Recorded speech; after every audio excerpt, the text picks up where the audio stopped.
27 August 2024 మంగళవారం. ఈరోజు రోహిణి నక్షత్రం. తారాబలాన్ని ప్రశ్నించి అశ్వతి మహామూల నక్షత్రానికి క్షమతార అవుతుంది, బాగుంది.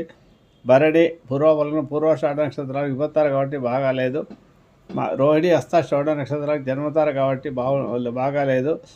మృగశిర చిత్త ధనిష్ట నక్షత్రాలకు పరమతార కాబట్టి బాగుంది. ఆరుద్ర స్వాతి శతభిష నక్షత్రాలకు మిత్రతార కాబట్టి బాగుంది. అలాగే పునర్వసు విశాఖ పూర్వభద్ర నక్షత్రాలకు నైతుంతార కాబట్టి బాగాలేదు. అలాగే పుష్యమి అనురాధ ఉత్తరాభద్ర నక్షత్రాలకు సాధంతారు కాబట్టి బాగుంది. ఇక ఆశ్లేష జ్యేష్ఠ రేవతి నక్షత్రాలను ప్రత్యక్తారు కాబట్టి బాగాలేదు. ఇవి ఈరోజు తారబలం ఉన్న నక్షత్రాలు. ఎవరికైతే విపత్తార నైదంతార ప్రత్యక్తార ఉన్నాయో వారు ఎలాంటి పనులు చేయకపోవడే మంచిది. ఈరోజు ముఖ్యంగా అన్ని పనులు వాయిదా వేసుకుంటేనే మంచిది జరుగుతుంది. మిగతా వారికి బాగుంటుంది ఈరోజు.